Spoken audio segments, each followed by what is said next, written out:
नमस्कार, हम हैं नई दिल्ली के जंतर मंतर और यहाँ पर जो है ओबीसी समाज एकजुट है। कहीं ना कहीं सरकार के समक्ष अपनी मांगे जो है ओबीसी समाज रख चुका है। 33% आरक्षण जिस तरीके से महिलाओं को दिया गया है, ओबीसी जनगणना की जो है बात करी गई है, लेकिन कहीं ना कहीं वो वादे जो है फेल होते हुए नजर आ रहे हैं। तो उसी को लेकर के कहीं ना कहीं ओबीसी समाज जो है धरने पर बैठा है। हमारे साथ एक सर हैं जो जुड़ चुके हैं, जिनका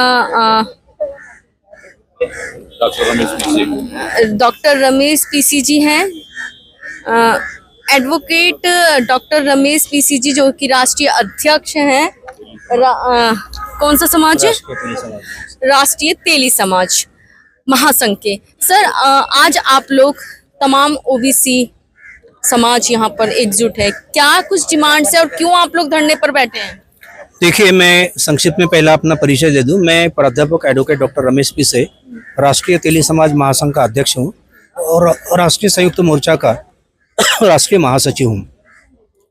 आज 7 अगस्त 2024 दिल्ली में हम यहाँ पे जंतर मंतर पे धरना आंदोलन लेके बैठे हैं।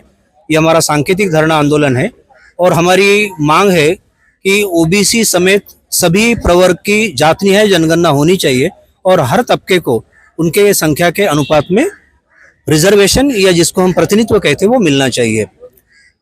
पृथक राज्य समेत छोटे राज्य जो है उनका निर्माण होवे। उसके बाद में जो 33% महिला आरक्षण है उसकी तुरंत अमल बजावनी हो, महिला सुरक्षा हो। ये जो रेवड़िया बांटने वाला हर सरकार का जो कार्यक्रम है, चाहे केंद्र का हो या राज्यों का हो, ये फ्री वो फ्री, ये फुकट वो फुकट, तो ये जो फ्री रेवड़िया बांटने वाला जो फार्मूला है ये बंद करना चाहिए। सिर्फ वोटों को और सरकार को जितवाने के लिए यहाँ लोगों को रोजगार देना चाहिए, उनको नौकरियां दो और उनको शासकीय नौकरियों में रिजर्वेशन दो। प्राइवेटाइजेशन बंद करो, अगर प्राइवेटाइजेशन समय की मांग है तो उसमें भी आप रिजर्वेशन पॉलिसी रन करो, क्योंकि वो संवैधानिक बात है। हम चाहते हैं कि पूरे भारतवर्ष में अगर तेली समाज 19 करोड़ है तो 19 करोड़ की आबादी जो एक बहुत बड़ा तबका है, और इस देश के जो वर्तमान प्राइम मिनिस्टर है आदरणीय नरेंद्र मोदी जी, ये कहते हैं कि मैं ओबीसी हूँ, खासकर मैं तेली परिवार से हूँ, तो मैं उस परिवार का होने के नाते मैं उनको विनती करता हूँ या उनको आगाह करता हूँ कि सही में आप अगर संताजी परिवार, डॉक्टर मेघनाथ साहा परिवार और तेली परिवार से हो, ओबीसी परिवार से हो, तो पहले आप ओबीसी की जात न्याय जनगणना करवाइए और हर तबके को संख्या के अनुपात में आप रिजर्वेशन की बात करिए। ये हमारी मांग है। क्या लगता है कि सरकार क्यों नहीं करा रही है ओबीसी की जनगणना? देखिए, अभी की वर्तमान सरकार हो या पिछली सत्तारूढ़ सरकार जो अभी फिलहाल में विपक्ष में है, ये दोनों को नहीं लगता कि जो यहाँ का वंचित समाज है, ओबीसी समाज है, जो 60% है वो सत्ता में आए। क्योंकि अगर ये 60% समाज अगर राजकारण में या सत्ता में आ गया तो इनकी चेयर कम हो जाएंगी, इनके जो संख्या है वो कम हो जाएंगी। इसलिए ये कुर्सी जो है कहीं ना कहीं इस पे खतरा आ जाएगा इस वजह से। बिल्कुल, अपने सर के ऊपर जो मंडरा रहा जो खतरा है उसको रोकने के लिए इन्होंने ये षड्यंत्र रखा है। अगर 52% ओबीसी है तो आप उनको 27% रिजर्वेशन क्यों दे रहे हो? उनको 52% होने चाहिए। अगर यहाँ पे 15% एससी है, 7.5% अगर ट्राइबल है या 8% अगर मुस्लिम है, तो उनके संख्या के अनुपात में उनको रिजर्वेशन देना चाहिए। और अगर आपको जो पहला जो कल परसों या 2 अगस्त को जो सुप्रीम कोर्ट ने जो जजमेंट दिया है, हम उसका विरोध करते हैं, उसका विरोध करते हैं, क्योंकि वहां पे सुप्रीम कोर्ट के 7 में से 6 जजेस ने जो 3 क्राइटेरिया बताए हैं।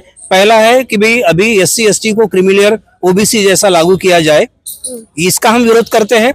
यहाँ तक कि हम ओबीसी का क्रिमिनल हटाया जाए, ये हमारी मांग है।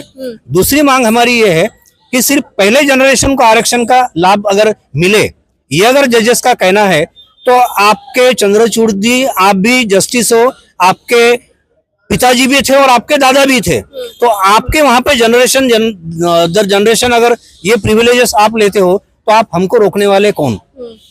तीसरी बात यह है कि अगर मान के चलो कि यहाँ जब तक आपको संख्या मालूम नहीं है तो फिर आप उनका कैटेगराइजेशन, बाइफर्केशन कैसे करोगे? सर, कोई भी जजमेंट आता है वो तो संविधान के अनुसार जो चीजें लिखी गई है उन्हीं के अनुसार तो आता है ना जजमेंट। सुप्रीम कोर्ट को और सुप्रीम कोर्ट के जजेस को इंटरप्रिटरी पावर है, but they are not the supreme power. Supreme power यहाँ की जनता ने जो चुनकर दिए हुए सांसद है और यहाँ जो संसद बनी है, यहाँ के जो मंत्री है वो जो अमल में लाएंगे। इसलिए हमारा कहना है कि संसद में अभी जो सत्र चल रहा है उसमें विशेष अधिवेशन बुलाया जाए और जो सुप्रीम कोर्ट ने जो निर्णय जाहिर किया है, जो एक कानून बनता है, उसको नल एंड वाइड करे। अदरवाइज ये हर रोज पूरे भारतवर्ष में ये कल से लेके आगे तक ये सिलसिला चलता रहेगा। और अगर ये सरकारें ओबीसी, एससी, एसटी, माइनॉरिटी के खिलाफ है तो इन सरकारों को खदेड़ने का काम यहाँ की जनता करेंगी। उसका आगा ये 18वीं लोकसभा का जो चुनाव हुआ 2024 का, उसमें नरेंद्र मोदी जी को मिला है। उनको अगर लगता है कि आने वाले राज्यों के चुनाव में उनकी खिचड़ी पके तो पहले आप ओबीसी की जाति या जनगणना करो। हम राहुल गांधी जी से भी कहते हैं कि आपकी सरकारें थी तब आपने मंडल आयोग का अमल क्यों नहीं किया, 100% आपने अमल क्यों नहीं किया? आपने काका कालेलकर आयोग को कचरे के डिब्बे में क्यों डाला? आपने सुदर्शन नच्चीपन आयोग की अमलबजावनी क्यों नहीं की?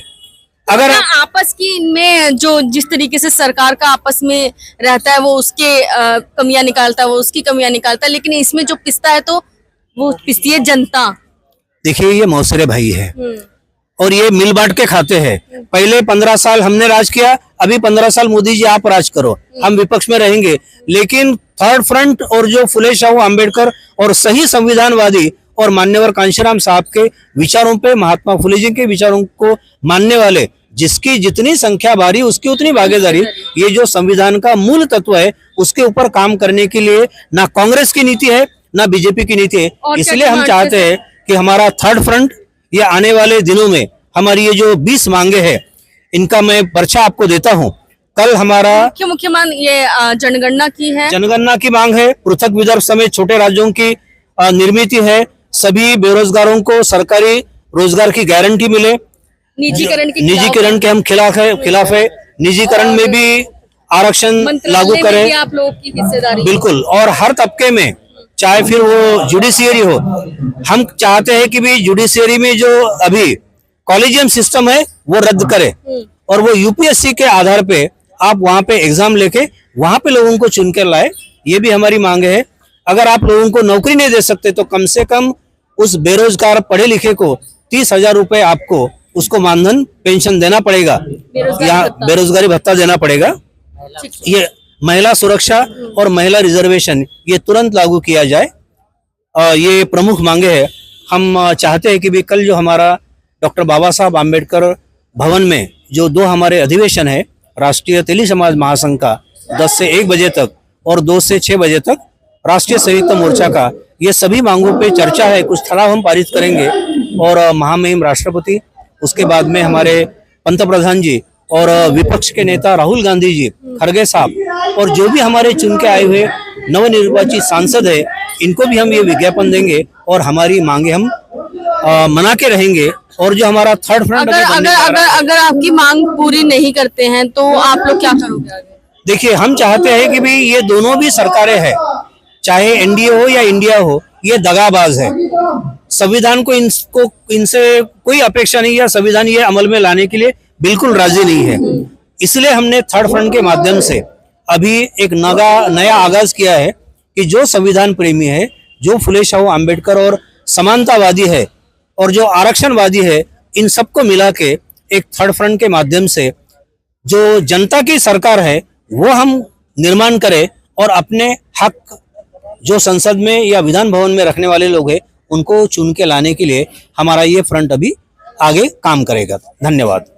आप भी सर परिचय दीजिए। हाँ, मेरा नाम गोपाल ऋषिकर, भारतीय राष्ट्रीय संयुक्त मोर्चा भारत का मैं राष्ट्रीय संयोजक हूँ। और हम लोगों ने जो यहाँ पर जो है सवेरे 11 बजे से जो धरना प्रदर्शन किया है उसमें पूरे भारत भर के जो प्रतिनिधि हैं और हमारे काफी समझदार और जुझारू साथी इधर आए हैं और हमने जो है 20 सूत्री मांगों को रखा है।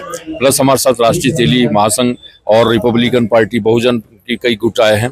तो इसका मैं स्वागत करता हूँ सभी साथियों का। अठावले के नहीं, मतलब जो बाकी और गुट है, कई गुटों में बटी है। तो इसके तहत हमने सबसे पहले जो है कि भारत के संविधान की अमलबाजी करके उसकी सुरक्षा की गारंटी दे सरकार। दूसरा यह है कि ओबीसी के साथ में समस्त वर्गों की गिनती होना चाहिए, उनके संख्या के अनुसार उनको रिजर्वेशन मिलना चाहिए। तीसरी बात है कि भारत के समग्र विकास के लिए छोटे राज्यों का निर्माण जरूरी है, उसमें हम लोगों को जो है पृथक विदर्भ राज्य की मांग को हमने रखा है। नारी सुरक्षा से लेकर तमाम मुद्दे बेरोजगारों के हमने उठाए हैं और आपको आपके चैनल के माध्यम से मैं बहुत ही शुक्रिया अदा करता हूं। पहले भी आपने हमको कवर किया और इस बार जो आप ज़्यादा करें ताकि आपको भी दिल्ली की एक जो है विधानसभा में हम लोग यहाँ की कैबिनेट मंत्री बनाने की कोशिश करें। बहुत बहुत धन्यवाद।